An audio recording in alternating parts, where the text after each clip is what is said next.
This is Democracy Now!, democracynow.org, The War and Peace Report. I'm Amy Goodman with Nermeen Sheikh. Secretary of State Tony Blinken's in Germany today for a two-day meeting with the other G7 foreign ministers. Russia's invasion of Ukraine is expected to top the agenda.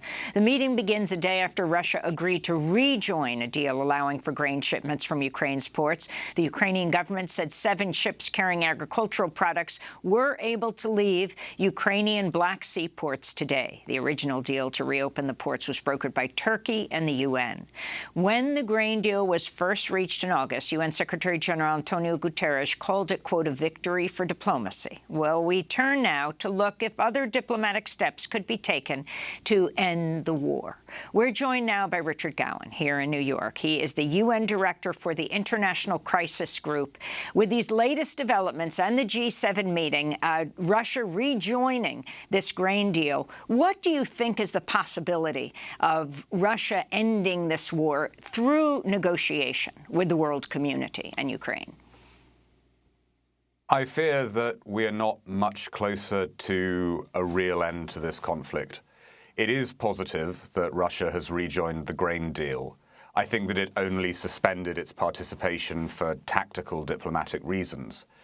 But it remains fairly clear that Vladimir Putin believes that he can win this war, or at least do enough damage to Ukraine and to Ukraine's infrastructure to bring Kiev to the table in a much weakened state. So I fear that we face a prolonged conflict despite some small diplomatic success. In your experience monitoring negotiations where the UN plays a critical role, what kind of role do you foresee for the United Nations once the two parties and other involved parties are ready to negotiate? Well, Secretary General Guterres has been very cautious in his diplomacy over Ukraine. But he has actually established a significant diplomatic role. He's brokered humanitarian agreements with Moscow, and he did play a leading role in brokering the Black Sea deal. So he is one of the very few diplomats who has shown that he can get concessions from Vladimir Putin this year. I think that means that if Moscow does edge towards peace talks, and if Ukraine wants peace talks, Guterres could play some sort of facilitating role, either through shuttle diplomacy between Moscow and Kiev, or through using the UN's mediation services to at least push talks forward. I don't think that the UN can do this on its own. I think that you're going to need other players, such as Turkey, to play a facilitating role in peace talks. But Guterres does seem to have a diplomatic toehold in this war in a way that we didn't necessarily expect back in February. We weren't sure that Russia would take the UN seriously at all, but for the time being, there is a small amount of space for the organization in the war.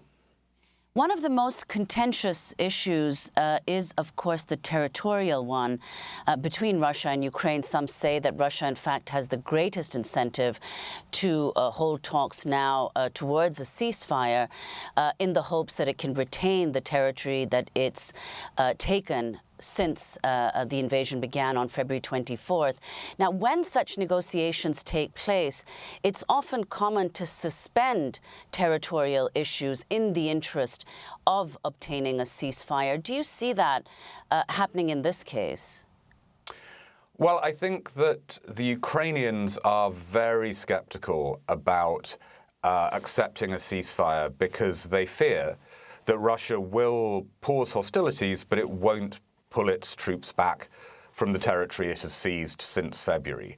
And there is also a risk that Russia could agree to a ceasefire and then take a few months to improve its military position, rearm some of the units that have suffered quite badly on the battlefield, and then go back to war.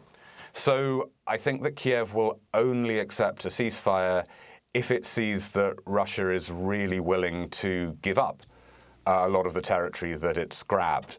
But this is something which will, I think, be based on what happens on the battlefield. It's not something which the UN Secretary General or even the UN Security Council can define. I mean, sadly, this is going to be decided through force of arms. Last month, Russian President Vladimir Putin said the world should reconsider the power structure within the United Nations.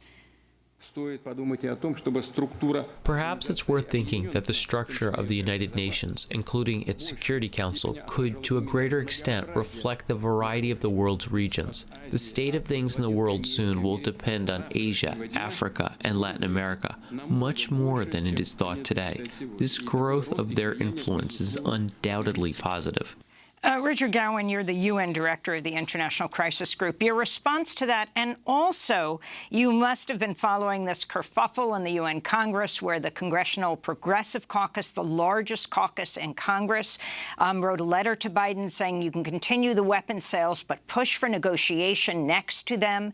Pramila Jayapal, the chair of the caucus, then withdrew that. We spoke to one of the members, Rouhana, who said he absolutely supported that letter. So if we get your response to both. Well, firstly, on the question of reforming the UN, the irony is that Vladimir Putin thinks that the US dominates the UN, but a lot of American diplomats and European diplomats would say that the real problem with the Security Council is that Russia is using its veto to block any action on Ukraine, much as Russia used its veto repeatedly over Syria. So actually, everyone agrees that we need some serious reforms to the UN. Joe Biden actually said this when he visited the General Assembly in September. And right now in New York, there are lots of seminars, there are lots of diplomatic discussions about the need to revitalize the UN system and make it fit for purpose, 77 years after the organization was founded. But it is very, very hard to get to real UN reform. The hurdles, the diplomatic obstacles to rewriting the UN Charter are huge. And so I think President Biden will talk about UN reform, President Putin will talk about UN reform, but sadly we're stuck with the UN we've got. As for the kerfuffle, as you describe it, in Congress, I think that for a lot of observers outside the US, including observers at the UN, this was a rather petty distraction. I think that most leaders in the non-Western world, in Africa and Asia, do feel that there should be some sort of peace process and that there should be peace talks between Russia and Ukraine. That's not a controversial position around much of the globe. And so this virtue signaling and this rather obscure political fighting in Washington, it seems like a distraction from what a lot of the world wants to see. And finally, Richard, before we end, we just have 30 seconds. What about the fears around a nuclear escalation and the fact that there aren't sufficient lines of communication between Russia and the U.S.? This is a concern that UN officials have flagged very strongly. They take it very seriously. But the UN view is that there is actually some communication going on now between the US and Russia on nuclear issues. The UN's focus is still more on the grain deal and on humanitarian issues. That's where the UN has some leverage today. Well, Richard Gowan, we want to thank you for being with us, UN Director of the International Crisis Group.